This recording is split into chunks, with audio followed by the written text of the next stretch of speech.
Hello दोस्तों, मेरा नाम रोहन दत्तो है। और मैं ये पिछले साल का जो SBI PO हुआ था उसका प्रीलिम्स का स्कोर कार्ड आप लोगों के साथ शेयर कर रहा हूँ, क्योंकि इस स्कोर कार्ड के जरिए मैं आप लोगों को एक मैसेज पहुंचाना चाहता हूँ कि काट ऑफ कैसे डिसाइड होता है और काट ऑफ आपके जो मॉडरेट और डिफ़िकल्ट सीट में हुआ है ना एग्ज़ाम, कैसे फ्लक्चुएट होता है, कैसे नॉर्मलाइजेशन होता है। ठीक है, क्योंकि इसका नॉर्मलाइजेशन का प्रोसेस जो है ना इस डिफ़िकल्ट वालों के लिए बहुत महत्वपूर्ण होने वाला है और मॉडरेट वालों के लिए भी होने वाला है। लेकिन आप ज़रूर देखिए, ठीक है, एंड तक देखिए ये वीडियो कैसे मैं बोल रहा हूँ। ठीक है, तो देखो, मेरा जनरल कास्ट में आप देख ही सकते हो, मेरा जनरल कास्ट है और मैंने स्कोर किया है 69 और 63 काट ऑफ गया था। ठीक है, 6+ मैंने स्कोर किया है। ठीक है, तो मेरा पिछले साल 27 नवंबर को सेकेंड शिफ्ट में एग्ज़ाम हुआ था। आप जिसने एग्ज़ाम दिया है वो लोग उन लोगों को ज़रूर पता होगा कि आप कैसा शिफ्ट आया होगा, कैसा शिफ्ट का डिफ़िकल्टी लेवल था और कैसे क्वेश्चंस आया था। ठीक है, तो अभी देखो, उसी साल के हिसाब से इस साल में मैं जो बोलना चाह रहा हूँ वो आप थोड़ा सा सोचो। ठीक है, आपके एग्ज़ाम देने का तरीका, एग्ज़ाम में कैसे स्कोर कैसे अटेम्प्ट किए हो, वो मैं बोलना चाहता हूँ। देखो, इस बार SBI ने दो तरह का क्वेश्चन सेट किया है, डिफ़िकल्ट एंड मॉडरेट। ठीक है, जो मॉडरेट ने क्या किया है, 65+ अटेम्प्ट किया है लगभग, और डिफ़िकल्ट में 55+ अटेम्प्ट किया है।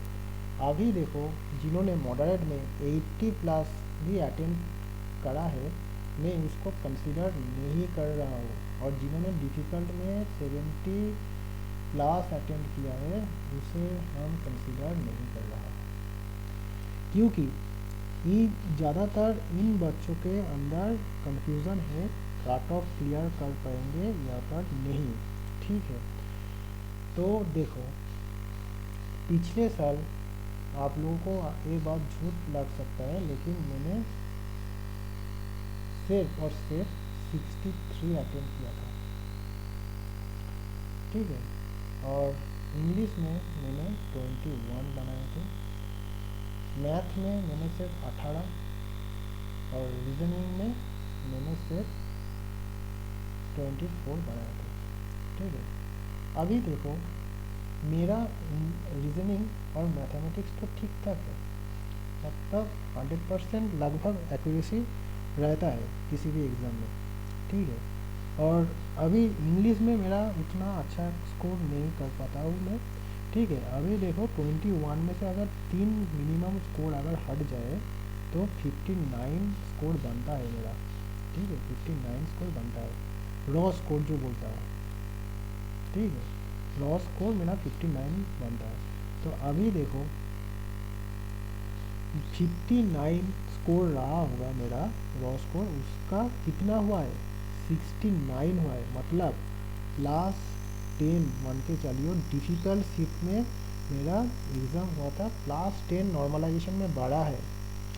अभी देखो, जिसका मॉडरेट और डिफ़िकल्ट शिफ्ट में एग्ज़ाम हुआ है, 80 और 70+ अटेम्प्ट करके आए हैं, उसका अगर 2-4 भी गलत हो जा रहा है, 2-4 भी गलत हो जा रहा है, उसका कोई फ़र्क नहीं पड़ेगा स्कोर कार्ड में।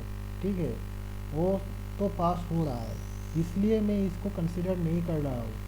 ठीक है, सबसे ज़्यादा कंफ्यूजन किन बच्चों में हो रहा है, किन स्टूडेंट में हो रहा है, 60 मॉडरेट में जिन्होंने 65+ किया है और जिन्होंने 55 डिफ़िकल्ट में किया है।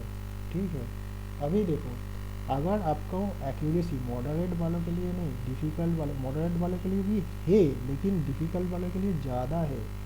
देखो, डिफ़िकल्ट वालों के लिए अगर 55+ जिन्होंने किया है, 56, 57 जिन्होंने 60, 50 से 60 के अंदर किया है ना, उसका किया है, अगर आपका एक्यूरेसी 95% के ज़्यादा है, 95% से ज़्यादा, मतलब 1 और 2 गलती अगर हुआ है, तो आप मान के चलिए आपका हो सकता है, मतलब 95% आपका चांसेस है, आपका हो सकता है।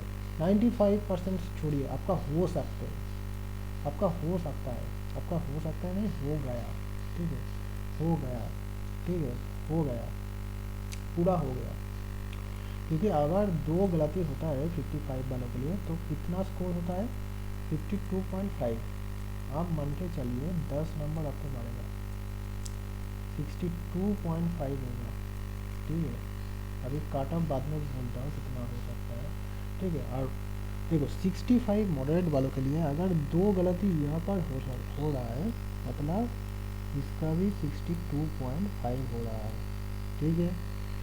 लेकिन इसका और इसका तो स्कोर सेम नहीं होगा, ये तो मॉडरेट में सीट दिया था ना, तो क्या है, इसका तो नंबर काट होगा, कितना काट होगा, इतना 10 नंबर इसका बढ़ेगा, 10 नंबर इसका घटाएगा नहीं, इसका सिर्फ 2-3 नंबर घट जाएगा, ठीक है। मतलब 3 नंबर सोच के चलिए घट जाएगा, मतलब 59 हो सकता है। तो इन लोगों के लिए मैं 65 जो करके आए हैं ना, तो ये तो अपने आप में ही जो 100% एक्यूरेसी मेंटेन किया है उसका चांसेस है। लेकिन इंग्लिश में कोई नहीं बोल सकता कि मेरा 100% एक्यूरेसी, और किसी का अगर इंग्लिश अच्छा है तो किसी ना किसी सब्जेक्ट में तो बुरा होगा, ठीक है, ये तो पक्का बात है, ठीक है। तो अभी देखो, जो जिन बच्चों ने मॉडरेट में 67, 68, ठीक है, किया है, 70 तक किया है, उनका चांसेस है, मैं बोल सकता हूँ मॉडरेट वालों के लिए 70 का चांसेस है, चांस है। लेकिन 65 के लिए थोड़ा बहुत दिक्कत हो सकता है, मैं पूरा अभी डिक्लेयर नहीं कर रहा हूँ कि आपका नहीं होगा, ठीक है, नहीं होगा, ये आपको डिमोरलाइज नहीं, मैं नहीं कर रहा हूँ, लेकिन चांसेस बहुत कम है। क्योंकि देखो, काट ऑफ जो बनता है ना, 3 चीज़ों से बनता है, पहला वैकेंसी, दूसरा नंबर ऑफ एस्पिरेंट, जितना नंबर ऑफ एस्पिरेंट किस एग्ज़ाम में बैठ रहा है, और डिफ़िकल्टी लेवल। अभी तो वैकेंसी पिछले साल के मुकाबले 400 कम है, उसका डिफ़िकल्टी लेवल में पूरा कर दिया, ठीक है। नंबर ऑफ एस्पिरेंट्स सेम ही है, इक्वल है। तो अभी देखो, ये तो इक्वल हो गया ना, डिफ़िकल्टी लेवल बड़ा है, इसका घटा है, तो इक्वल हो गया, नंबर ऑफ एस्पिरेंट इक्वल था। तो देखो अभी जो है ना, मुझे जो लगता है, जिन टीचर ने बोल रहा है 55 से 60 के रेंज में होगा, मुझे नहीं लगता इतना हो सकता। मैं उनको मतलब झूठ नहीं उसका बात मैं बोल रहा हूँ, लेकिन इतना नहीं हो, इतना बेवकूफ़ मत बनाओ बच्चों को, क्योंकि 16,000 चिल्ड्रेन एस्पिरेंट लेगा मीन्स में, ठीक है। तो 16,000 के लिए तो कुछ ना कुछ मतलब 60,000 बच्चों को चूज़ करने के लिए कुछ तो दिमाग होगा एसबीआई का, तो इसलिए तो एक क्वेश्चन सेट किया है, ठीक है।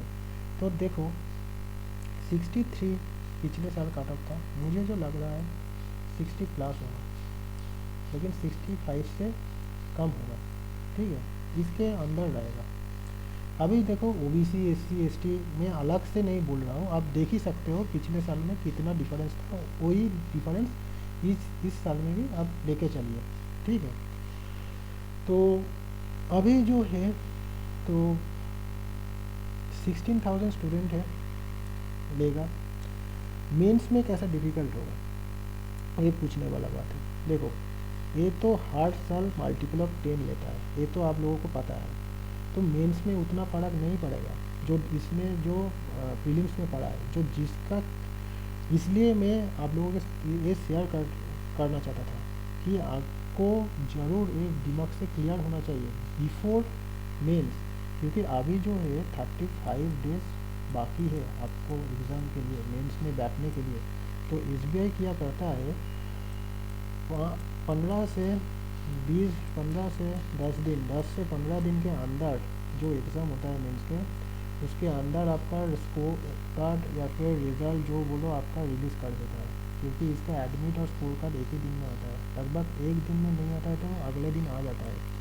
तो 15 दिन में आपका एसबीआई पीओ तो नहीं होगा, मैं आपको बोल सकता हूँ, लेकिन अभी जो वक्त है 35 डेज, इसमें हो सकता है, इसमें हो सकता है नहीं, इसमें हो जाएगा आपका। जो अगर आपको क्लियर है मेरा हो रहा है, क्योंकि जो 55 वालों बच्चे हैं ना जो डिफिकल्ट में और 65 जो मॉडरेट में किया है, मैं ये बोल रहा हूँ कि आप उदास मत होइए, आप उदास बिल्कुल मत होइए।